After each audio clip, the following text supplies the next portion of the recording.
تو میں سارے ذمہ داران کو مبارکباد دیتا ہوں اور بالخصوص جناب محمد حبیب الدین صاحب کا کو مبارکباد دیتا ہوں اور محمد عاطف صاحب کو بھی مبارکباد دیتا ہوں، محمد عارف الدین صاحب کو اور آپ کے محلے کے ویلفیئر سوسائٹی کے سارے اراکین کو، کیونکہ ابھی اذان ہوئی ہے اور جماعت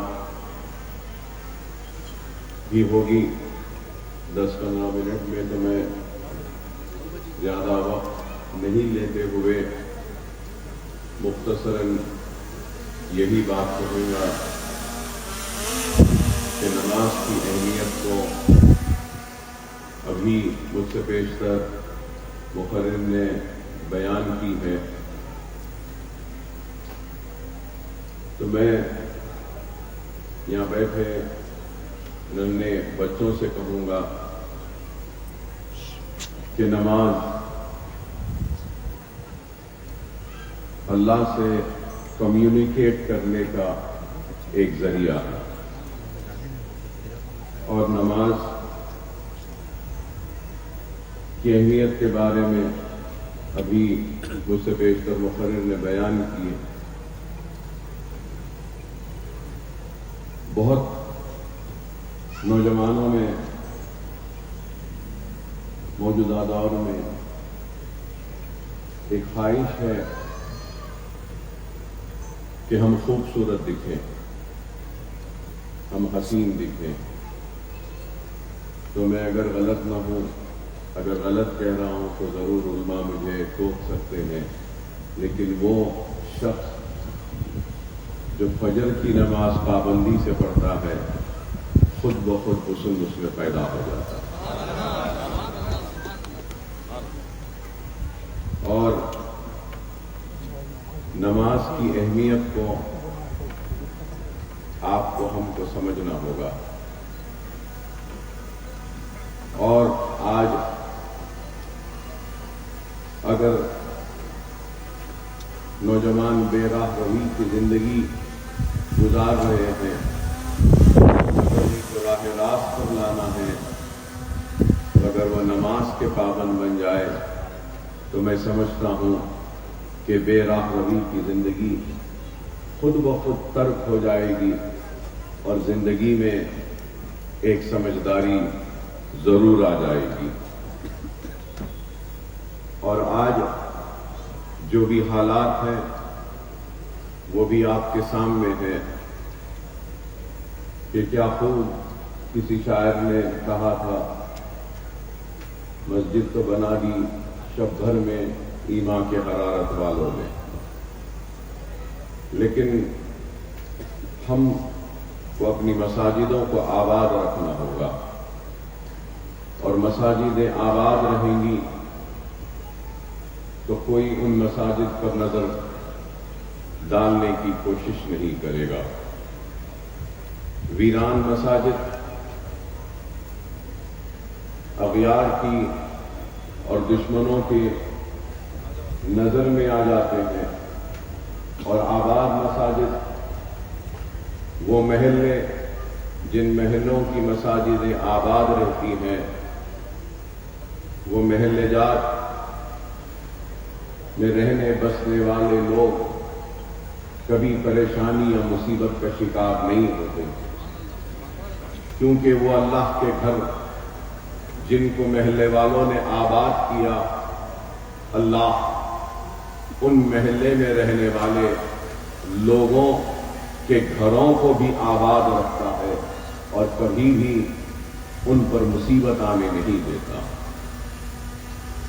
تو آپ کو، ہم کو، سب کو، نوجوانوں کو یہ ترغیب دینی ہے کہ ہم نماز کے پابند بنیں، اور نہ صرف نماز کے پابند بنیں بلکہ اپنی مساجدوں کو آباد رکھیں اور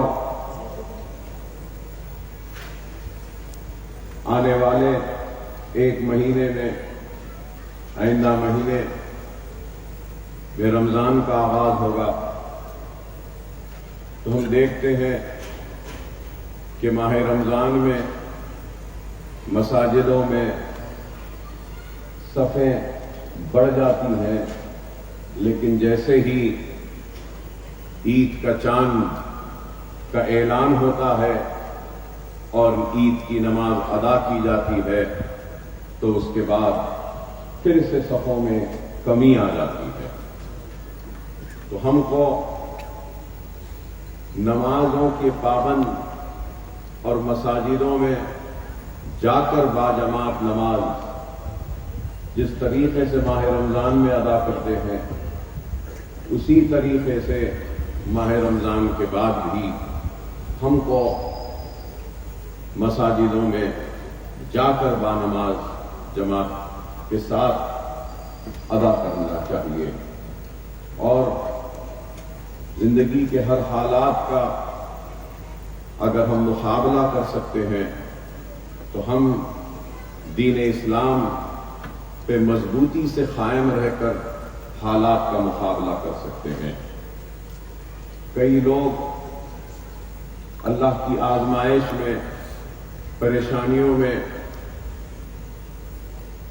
اللہ سے ناراض ہو جاتے ہیں تو اللہ سبحانہ و تعالیٰ قرآن میں ارشاد فرما رہا ہے کہ میری آزمائش میں جو مجھ سے ناراض ہو جائے گا تو میں بھی اس سے ناراض ہو جاؤں گا، اور میری اس آزمائش میں جو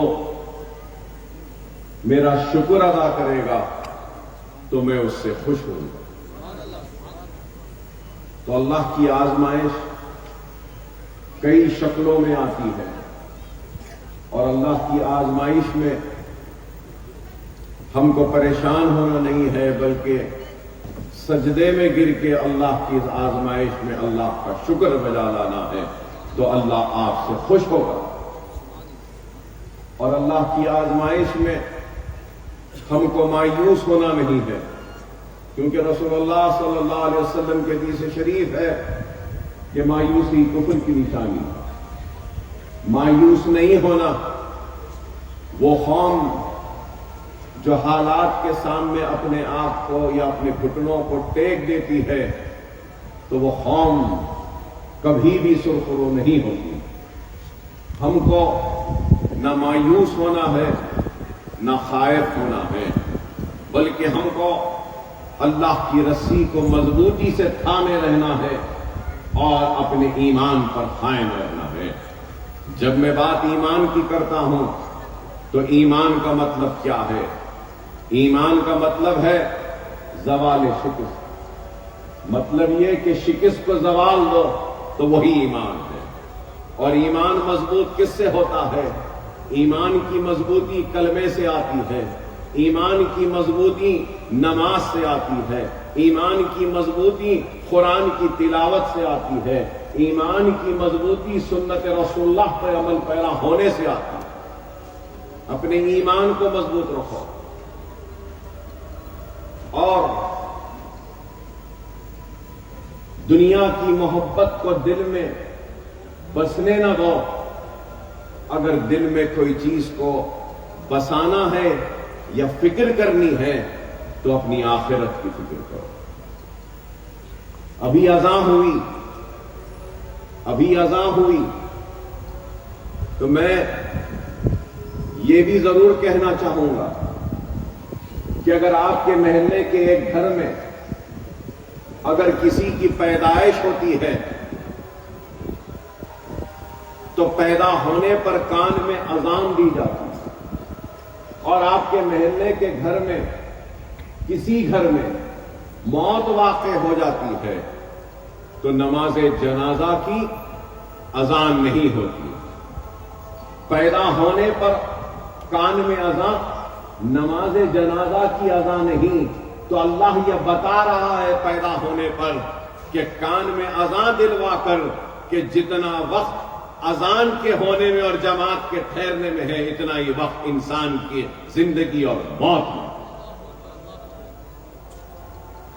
تو ہم کو اس بات کی فکر کرنی ہے،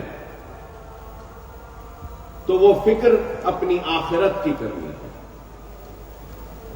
ہم کو سب کو اس دنیا سے رخصت ہونا ہے، کسی کو جلدی کسی کو دیر، مگر دنیا میں ہم آئے ہیں تو دنیا سے جانا تو یقینی ہے۔ تو یہ دنیا میں ہمارا قیام عارضی ہے، اور یہ دنیا ایک قید خانہ ہے، اور اس دنیا کے عارضی قیام میں جو کامیاب ہوگا تو اس کو آخرت میں اور اپنے مستقل قیام میں اس کا اجر ملے گا، اور دنیا کے اعمال ہی اس کے ساتھ جائیں گے، اور وہ اعمال یا تو اس کو جہنم کی آگ میں ڈالیں گے، دوزخ میں ڈالیں گے، یا تو پھر وہ اعمال اس کو جنت میں لے جائیں گے۔ تو ہم کو دنیا کی محبت نہیں، اپنی آخرت کی فکر کرنی چاہیے۔ اور آج اگر ہم مصیبتوں کا شکار ہیں، مسائل کا شکار ہیں، یا آزمائش میں گھرے ہوئے ہیں، تو اس کی وجہ غیروں پر تنقید یا الزام یا تہمت لگانے سے پہلے ہم کو سب سے پہلے اپنے گریبان میں جھانک کر دیکھنا ہے کہ ہم سے کیا خطائیں ہوئی ہیں، ہم سے کیا غلطیاں ہوئی ہیں جس کی وجہ سے اللہ ہم سے ناراض ہے۔ اگر ہم اپنے غلطیوں کو ڈھونڈ لیں گے، اپنی خطاؤں کو ڈھونڈ لیں گے، اور اپنے روٹھے ہوئے اللہ کو منا لیں گے، تو دنیا بھی مل جائے گی اور آخرت بھی مل جائے گی۔ دنیا بھی مل جائے گی، آخرت بھی مل جائے گی۔ آج لوگ بار بار یہ بات کہتے ہیں کہ ہم اقلیت ہیں، اقلیت ہیں۔ ہاں بے شک ہم اقلیت ہیں، تعداد میں کم ہیں، لیکن تعداد میں صرف آج ہی کم نہیں، 1000 برس پہلے بھی تعداد میں کم تھے۔ صلاح الدین ایوبی نے جب بیت المقدس پر قبضہ کرنے کی کوشش کی اور بیت المقدس کو حاصل کر لیا، تب بھی تعداد کم تھی، میدان بدر میں بھی تعداد کم تھی، لیکن کیا بات تھی کہ تعداد کم رہنے کے باوجود بھی بدر میں کامیابی ملی، اور تعداد کم ہونے کے بعد بھی جنگ صلیب میں ہم کامیاب ہوئے اور صلیبیوں کو شکست ہوئی۔ تو یہ وجہ یہی تھی کہ ایمان مضبوط تھا، ایمان مضبوط تھا۔ اور آج بھی ہم کو اپنے روٹھے ہوئے اللہ کو منانا ہوگا۔ اور اللہ کو ہم کیسے منا سکتے ہیں؟ اللہ کو ہم نماز کے پابند بن کے منا سکتے ہیں۔ اللہ کو ہم کیسے منا سکتے ہیں؟ سجدے میں گر کر، اپنے آنکھ سے اشک کو بہا کر، اپنے گناہوں کے توبہ کے ذریعے ہم اللہ کو منا سکتے ہیں۔ رسول اللہ صلی اللہ علیہ وسلم نے حدیث شریف میں ارشاد فرمایا کہ وہ بندہ جو اپنے گناہوں سے خائف ہو کر، ڈر کر، سجدے میں گر کر، جب گڑ گڑا کر اللہ سے معافی مانگتا ہے، تو اللہ سبحانہ و تعالیٰ اس کے گناہوں کو ایسے معاف کر دیتا ہے جیسے کہ وہ ابھی ابھی اپنے ماں کے کوکھ سے نکل کر دنیا میں قدم رکھا۔ تو ہم کو اور آپ کو اس بات کو سمجھنا ہوگا۔ ہاں ہم انسان ہیں، غلطیوں کا پہاڑ ہے، ہم انسان ہیں، گنہگار ہیں، لیکن اس بات کو ہم کو سمجھنا ہوگا کہ اللہ رحمان و رحیم ہے، اللہ معافی مانگنے والوں کو پسند کرتا ہے۔ خوف خدا ہے، جب ایک انسان ڈر جاتا ہے تو ایسے اور توبہ کرتا ہے اللہ کے سامنے اپنے گناہوں کے لیے، وہ توبہ کرتا ہے تو اس کے گناہ ایسے معاف ہو جاتے ہیں جیسے کہ ایک درخت پہ سے سوکھے پتے جس طریقے سے جھڑ جاتے ہیں. تو خدا را نماز کے پابند بنا اور قابل مبارکباد ہیں سارے لوگ، آپ کا محلہ، آپ کے ذمہ داران جو نونہالوں کو نماز کا پابند بنا رہے ہیں. حج کو لوگ جاتے ہیں، حج کو جانے کے بعد 40 دن نماز پڑھتے ہیں. 40 دن نماز کیوں پڑھتے ہیں؟ بڑے بڑے علماؤں نے 40 دن نماز پڑھنے کے لیے کہا ہے جب حج کو جاتے ہیں. وجہ کیا ہے اس کے پیچھے بھی کہ 40 دن اگر کوئی 5 وقت کی نماز پڑھے گا تو وہ بے نمازی بن جائے گا، نمازوں کا پابند بن جائے گا. اس لیے کہ تو آج آپ اور ہم کو اپنے روٹے ہوئے اللہ کو منانا ہوگا، اپنے گناہوں سے توبہ کرنا ہوگا، دنیا کی محبت کو مٹانا ہوگا اور آخرت کی فکر کرنی ہوگی. بے شک ہمارے پاس غربت ہے، اس بات سے انکار نہیں، لیکن یہ بھی ایک حقیقت ہے کہ اللہ نے نوازنے والوں کو نوازا بھی ہے تو ہمارے پاس دولت مند بھی ہے. میں یہ بات اس لیے کہہ رہا ہوں، گھر بنا ہے تو گھر کا پراپرٹی ٹیکس ہے. کاروبار کرتے ہیں تو کاروبار پر بھی ٹیکس ہے. کئی قسم کے ٹیکس ہیں، property tax, sale tax, service tax, پھر جی ایس ٹی نیا آ گیا، کئی ٹیکسز ہیں. اور ایک انسان ہر ٹیکس کو برابر بھرتا ہے. پراپرٹی ٹیکس نہیں میاں بھر دو چپ، نہیں تو گھر ٹوٹ جائے گا. بزنس میں پروفٹ انکم ٹیکس فوراً بھر دو، نہیں تو جیل ہو جائے گی، سزا ہو جائے گی. جی ایس ٹی بھر دو فوراً ہو جائے گا. لیکن میرے پیارے دولت مند مسلمانوں، دنیا کا ٹیکس تو بھر رہے ہو، اللہ کی زکوٰۃ کا کیا ہے جو اللہ نے زکوٰۃ دینے کے لیے کہا. آج ہمارے پاس دولت مند بھی ہیں، اگر مسلمان برابر سے زکوٰۃ نکال لے تو کسی مسلمان غریب کو کسی کے سامنے ہاتھ پھیلانے کی ضرورت نہیں ہوتی. برابر سے زکوٰۃ نکال. اگر میں غلط ہوں تو مجھے ٹوکیں کہ ایک وقت تھا بغداد کی گلیوں میں مسلمان بنڈیوں پر اپنی زکوٰۃ کو لے کر جاتے اور پکارتے پھرتے کہ ہے کوئی زکوٰۃ لینے والا تو لے لے، ہے کوئی زکوٰۃ لینے والا تو لے لے. یہ بھی دور تھا اسلام میں. اور آج ہم مسلمان برابر سے اپنی زکوٰۃ نکال لیں تو ہم کئی مسلمان پریشان حال بھائیوں اور بہنوں کی مدد کر سکتے ہیں.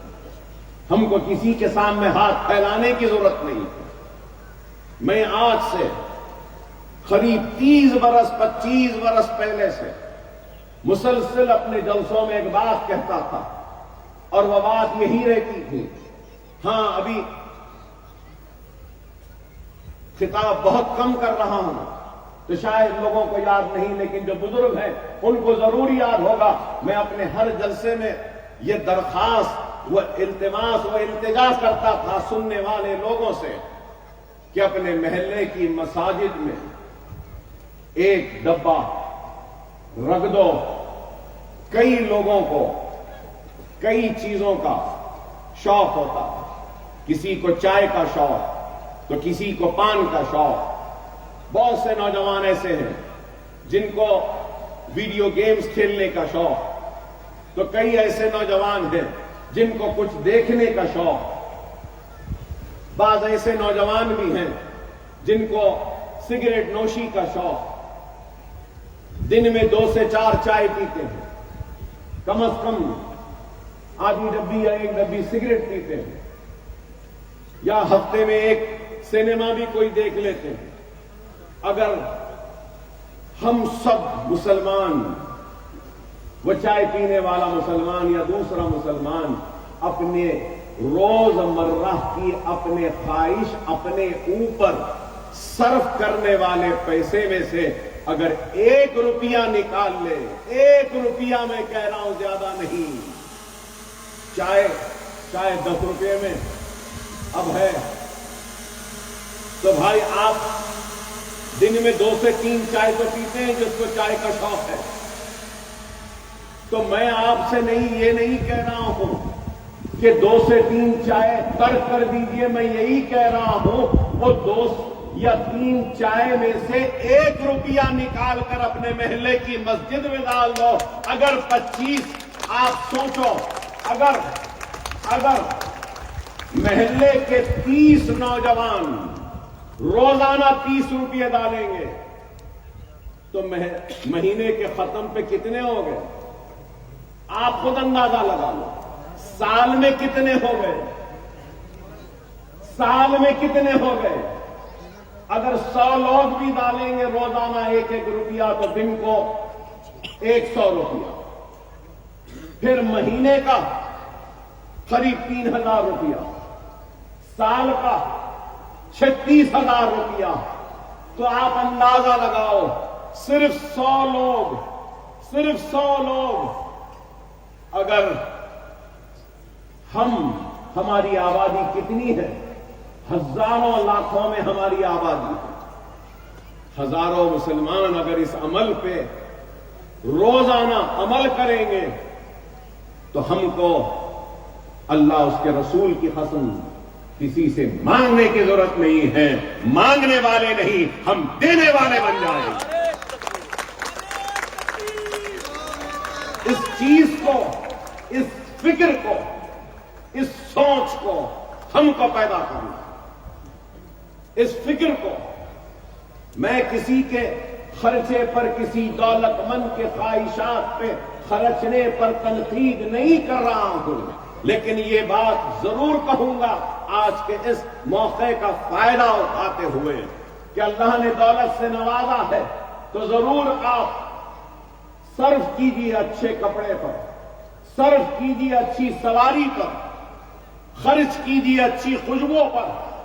رسول اللہ نے بھی کہا ہے کہ سواری پر، کپڑے پر خرچ کرو، خوشبو پر، لیکن اس کے ساتھ ساتھ اسراف سے پرہیز کرو۔ آج مجھے معاف کریں، شاید لوگ تنقید کریں گے میرے اوپر، ہمارے محلے جات میں 2 چیزیں سب سے زیادہ دکھائی دیتی، ایک ہوٹل، دوسرا شادی خانہ۔ میں کسی کے شادی کے خوشیوں پر روک نہیں لگانا چاہتا، مگر مجھے افسوس ہوتا ہے یہ دیکھ کر کہ جیب میں پیسے نہیں ہیں لیکن مطالبے ہیں، تو بیچارہ بچی کا باپ قرض لیتا ہے، سانچک بھی کرتا ہے، مہندی بھی کرتا ہے، انگیجمنٹ بھی کرتا ہے، نکاح بھی کرتا ہے، ولیمہ بھی کرتا ہے۔ ارے اللہ نے نکاح کو آسان بنایا، اور نکاح کو آسان اس لیے بنایا تاکہ زنا مشکل ہو جائے، لیکن ہم آج نکاح کو مشکل کر دے رہے۔ خدا را جس طریقے سے آج کی اس محفل کا اہتمام کیا گیا، میں اپیل کروں گا کہ آپ لوگ نکاح مسجد میں کریں، اپنے گھر میں مخصوص لوگوں کو بلا کر کھانا کھلا لیں، اور دوسرے دن ولیمہ کر لیں۔ 3 دن شادی خانے، کم سے کم ایک شادی میں نے سمجھتا ہوں کہ 1 لاکھ یا 1.5 لاکھ یا 50,000 تو ایک شادی خانے کا کم از کم کرایہ ہے، پھر کھانا، پھر کپڑا۔ ایک دن 2 دن کے بجائے اگر حیدرآباد کا مسلمان 2 دن کی شادیوں کے بجائے 1 دن کی شادی کر لے گا تو میرا دعویٰ ہے کہ 100 کروڑ ہم بچا سکیں گے، اور وہ 100 کروڑ ہم قوم کی خدمت کے لیے، بیواؤں کی مدد کے لیے، یتیموں کے سہارے کے لیے، تعلیم کے لیے ہم خرچ کر سکیں۔ یہ فکر آنی چاہیے۔ آج ہماری قوم کو، ہماری ملت کو حقیقی معنوں میں اگر کسی چیز کی ضرورت ہے تو وہ اصلاح معاشرہ کی ضرورت ہے۔ مجھے معاف کریں، میں معذرت خواہی کے ساتھ کہہ رہا ہوں، آخری بات کہتے ہوئے رخصت ہو جاؤں گا، کہ جمعے کی مساجد میں خطبے سے پہلے تقاریر کو ہم سنتے ہیں، لیکن ہم تقاریر میں اگر اہل سنت کی ہے تو زیادہ تقریر اہل سنت پر، اگر تبلیغی کی ہے تو زیادہ تقریر تبلیغ پر، اہل حدیث کی ہے تو زیادہ تقریر اہل حدیث پر، زیادہ تقریر اس بات پر کہ یہ بدعت ہے، یہ شرک ہے، ایسا نہ کرو، ویسا نہ کرو۔ ارے ہم اپنے عقائد کے جھگڑوں میں ہیں، لیکن دشمن آج ہماری عمارت کو گرانے کی فکر میں ہے۔ ہم کو اس بات پہ فکر کرنی چاہیے، عقائد کی بات کرنے کے بجائے ملت کے اصلاح کی بات کرنا ہے، معاشرے کی اصلاح کی بات کرنا ہے، نمازوں کی پابند کی بات کرنا ہے، اسراف کو بچنے کی بات کرنا ہے۔ یہ ضروری ہے۔ میں مساجد کے اماموں سے دردمندانہ اپیل کروں گا کہ اصلاح معاشرہ پہ بیان دیں، معاشرے کی اصلاح پہ بیان دیں۔ اگر میں آج یہاں کھڑے ہو کر تقریر کر رہا ہوں اور ان باتوں کو بیان کر رہا ہوں تو اس لیے کہ شاید سننے والے زیادہ ہیں میری تقریر کو، تو میں اس کا فائدہ اٹھاتے ہوئے کوشش کر رہا ہوں معاشرے کی اصلاح کرنے کی۔ آج ہماری قوم کی عادت کو لوگ بگاڑ رہے ہیں، مانگنے والا بنانا چاہتے ہیں۔ بس یہی ہے، پریشان ہو کچھ دے دو، کرایہ نہیں دے سکے کچھ دے دو۔ ارے دینے کے بجائے، لینے کے بجائے تم دینے والے کیوں نہیں بننا چاہتے؟ اگر ہماری قوم، ہماری ملت میں اگر بعض چیزوں کا اگر کریکشن ہو جائے نا تو ہم مانگنے والے نہیں، دینے والے بن سکتے۔ زکوٰۃ برابر سے نکالیں، اسراف سے پرہیز کریں، روزانہ کچھ بچا لیں، پیسہ محلے کی مسجد میں دے دیں تو اس سے کئی ضرورت مندوں کی مدد ہو سکتی، کئی بے روزگاروں کی مدد ہو سکتی، کئی بیواؤں کی مدد ہو سکتی، کئی یتیموں کی مدد ہو سکتی۔ ہم کو اس بات پر غور و فکر کرنی چاہیے۔ جیسا کہ میں یہاں اس تقریب میں آنے سے پہلے میرے ساتھی عرفان صاحب نے مجھ سے کہا کہ صاحب ابھی انتظام ہو رہا ہے، وہ بڑی لائٹ لگانا ہے، یہ ٹرسٹ لگانا ہے۔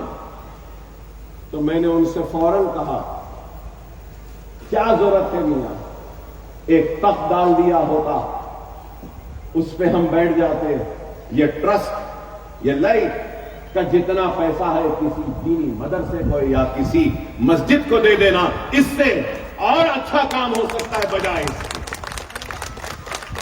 لیکن میں نے آپ سے نہیں کہا۔ ارے آج سمجھو، خدا را میری بات کو سمجھو، آج ہم صرف تنقید کرتے ہیں، یہ ہمارا دشمن، یہ ہم سے ناانصافی کر رہا ہے، یہ ہمارا حق تلفی کر رہا ہے، یہ ہم پہ ظلم کر رہا ہے۔ ارے ہاں بے شک یہ ظالم ہے، یہ حق تلفی کرنے والا ہے، یہ آپ کے حق کو چھیننے والا ہے، لیکن اپنے گریبان میں جھانک کر پہلے اپنی اصلاح کر لو، بعد میں اس حق کو چھیننے والے کا مقابلہ کرو۔ رسول اللہ صلی اللہ علیہ وسلم نے حدیث شریف میں ارشاد فرمایا کہ ایسے عمل کی ترغیب نہ دو جو خود عمل نہ کر سکو۔ ہم کو پہلے آگے بڑھ کر اپنی قوم کے لیے، اپنی ملت کے لیے، اپنے آنے والی نسل کے لیے ایک مثال بننا ہے۔ ہماری زندگیوں میں ایک انقلابی تبدیلیوں کو لانا ہے، اور وہ تبدیلیاں اسی وقت آ سکتی ہیں جب ہمارے دل میں دنیا نے جو گھر بنا لیا ہے اس کو ختم کرنا ہوگا آخرت کی فکر کرنے کے لیے۔ وہ قوم کبھی آگے نہیں بڑھتی جس قوم کو خود کے بدلنے کا احساس نہیں ہے۔ اللہ اس قوم کے مقدر کو نہیں بدلتا جس قوم کو خود کے بدلنے کا احساس نہیں۔ اٹھو میرے پیارے مسلمانوں، منظم ہو جاؤ، متحد ہو جاؤ، اپنی زندگیوں میں انقلابی تبدیلیوں کو لے کر آؤ۔ تنقیدوں اور الزامات کے بجائے ہم کو آگے بڑھ کر کام کرنا ہوگا۔ میں بھی انسان بشر ہوں، ہو سکتا ہے کہ آج کے اس خطاب میں کچھ غلطیاں ہوں، ہو سکتا ہے کہ میری زندگی کے طرز عمل میں کچھ غلطیاں ہوں، ہو سکتا ہے کہ میرے کام کرنے میں کچھ کمزوریاں ہوں، ہو سکتا ہے کہ میرے خدمت کرنے کے جذبے میں کوئی کمی ہو یا کوئی کمزوری ہو، لیکن سوال میری کمزوری، میری خامی کا نہیں ہے، سوال اس بات کا ہے کہ میری نیت کیسی ہے، میری نیت خدمت کی ہے، میرا جذبہ ملت میں ایک انقلابی تبدیلی لانے، اس کو دیکھنا۔ غلطیاں تو نماز میں بھی ہوتی ہیں، غلطیاں تو تلاوت قرآن میں بھی ہوتی ہیں، لیکن اللہ ان نماز میں ہوئی غلطیوں کو بھی معاف کرتا ہے، تلاوت قرآن میں ہوئی غلطیوں کو بھی معاف کرتا ہے۔ کیوں کہ نیت میں ہے، اس کی کوئی غلطیاں کرنے کی نہیں تھی، نیت اس کی پاک تھی، صاف تھی، اللہ کو خوش کرنے کی تھی۔ اس چیز پر ہم کو غور و فکر کرنی ہے۔ میں پھر سے آپ تمام کو مبارکباد دیتا ہوں، اور مجھے خوشی ہے کہ زندگی میں کئی تقاریب میں نے شرکت کی، لیکن یہ زندگی کی پہلی ایسی تقریب ہے جس میں شریک ہو رہا ہوں، اور میں سمجھوں گا کہ یہ آج کا جو سبق آپ لوگ دے رہے ہیں، یہ سبق ہمارے دوسرے محلے جات تک بھی پہنچے، اور دوسرے بھی اس عمل کو اختیار کریں کہ نونہالوں کو نماز کا پابند بنا۔ اللہ اس کام کو انجام دینے والے لوگوں کو، خدمات کو قبول کرنا۔ اللہ ان سارے ائمہ کے جنہوں نے ان معصوموں کو نماز کا پابند بنانے کے لیے کام کیا ہے، اللہ ان کے خدمات کو قبول فرمائے۔ اللہ محمد حبیب الدین صاحب کے اس نیک کام کے لیے جو بھی پہل کی ہے، اللہ اس کو قبول فرمائے۔ جناب محمد عاطف الدین صاحب کی خدمات کو اللہ قبول فرمائے۔ جناب عارف الدین صاحب کے خدمات کو اللہ قبول فرمائے۔ اللہ آپ کے ویلفیئر سوسائٹی کے سارے اراکین کے اس خدمت کو قبول فرمائے۔ اللہ ہم سب کو نیک بنائے، ہم سب کو ایک بنائے، ہم سب کو نماز کا پابند بنا دے۔ اللہ ہم سب کو قرآن کو پڑھنے کی ہدایت عطا فرمائے۔ اللہ ہم سب کو زندگی میں ایک مرتبہ قرآن ترجمے کے ساتھ پڑھنے کی ہدایت عطا فرمائے۔ اللہ ہم سب کو سنت رسول اللہ پہ عمل پیرا ہونے کی ہدایت عطا فرمائے۔ اللہ ہم سب کو بیواؤں اور یتیموں کا سہارا بننے کی اللہ ہم کو ہدایت دے۔ اللہ ہم سب کو منظم رکھے، متحد رکھے، اور ہر حالات میں ہم سب کو ایک ہو کر مایوسی کا شکار ہوئے بغیر حالات کا مقابلہ کرنے کے ہمت و عزمت۔ اللہ ہماری صفوں میں اتحاد کو قائم و دائم رکھے۔ اللہ ہم سب کو ایک بنائے، نیک بنائے، ہماری مصیبتوں کو دور فرمائے، ہمارے پریشانیوں کو دور فرمائے، اور ہم سب کے نیک کاموں کو قبول فرمائے، ہم سب کو ایک بنا دے، ہم سب کو نیک بنا دے۔ وآخر دعوانا الحمدللہ رب العالمین۔